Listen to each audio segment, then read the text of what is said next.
जय हिंद दोस्तों, आपका स्वागत है आपके अपने channel MSF army news and history पर। आज आपको बहुत ही दुख के साथ बताना पड़ रहा है कि राजस्थान के बीकानेर जिले के हंदा गांव निवासी पुखराज कड़ेला शहीद हो गए। शहीद पुखराज कड़ेला दिसंबर 2024 में CRPF में भर्ती हुए थे। भर्ती होने के बाद फरवरी 2025 में अपनी ट्रेनिंग करने के लिए चले गए। शहीद पुखराज अजमेर ग्रुप केंद्र में थे, जहाँ से वो 10 फरवरी को बिहार के राजगिरी में प्रशिक्षण लेने के लिए चले गए। वहाँ पर उनकी 5वें हफ्ते की ट्रेनिंग चल रही थी। शहीद पुखराज कड़ेला के परिवार में उनके पिता भंवरलाल जो कि मिस्त्री का काम करते हैं और माता उनकी गृहिणी है, और उनके एक छोटा भाई मुकेश कड़ेला जो कि 12वीं क्लास में पढ़ता है, और छोटी बहन पूजा वो भी अपनी पढ़ाई कर रही है। अपनी ट्रेनिंग के 5वें हफ्ते में थे। वो सोमवार रात को अपने दोस्तों के साथ खाना पीना खा के हंसी खुशी अपनी बैरिक में सोने के लिए चले गए।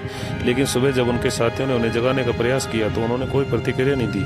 इसके बाद तुरंत वरिष्ठ अधिकारियों को सूचित किया गया। उन्हें तत्काल यूनिट हॉस्पिटल में भर्ती करवाया गया। हॉस्पिटल के मुख्य चिकित्सा ने पुखराज को मृत घोषित कर दिया और वो देश के लिए शहीद हो गए। जैसे ही परिजनों को पुखराज के शहीद होने की सूचना मिली तो परिजनों का रो रो कर बुरा हाल हो रहा था और पूरे गांव में शोक की लहर दौड़ पड़ी। शहीद जवान पुखराज कड़ेला का पार्थिव देशरी सेना के हवाई जहाज से बुधवार को 1 बजे जोधपुर के एयरपोर्ट पहुंचा। जोधपुर एयरपोर्ट से पार्थिव देशरी को CRPF के फूलों से सैन्य वाहन से पैतृक गांव के लिए रवाना किया गया। जैसे ही पार्थिव देशरी उनके पैतृक गांव हंदा पहुंचा तो आसपास से गांव से लोगों की भीड़ उमड़ पड़ी और पुखराज कड़ेला अमर रहे के नारे लगाने लगे। पार्थिव देशरी पैतृक गांव पहुंचने के बाद अंतिम दर्शन के लिए उनके घर के आंगन में रखा गया। अंतिम दर्शन के लिए जैसे ही उनकी माता और उनकी बहन ने पार्थिव देशरी को देखा तो उनकी माँ और बहन का रो रो कर बुरा हाल हो रहा था और बार बार बेहोश हो रही थी। अंतिम दर्शन हो जाने के बाद पार्थिव देशरी को मोक्षधाम ले जाया गया, जहाँ पर CRPF के जवानों ने उन्हें गार्ड ऑफ ऑनर दिया गया और उनके भाई ने मुखाग्नि दी और हमेशा हमेशा के लिए पंचतत्व विलीन हो गए। हम सैल्यूट करते हैं, नमन करते हैं देश के ऐसे वीर जवान को जो देश की रक्षा करते करते अपने प्राण न्यौछावर कर देते हैं। जय हिंद।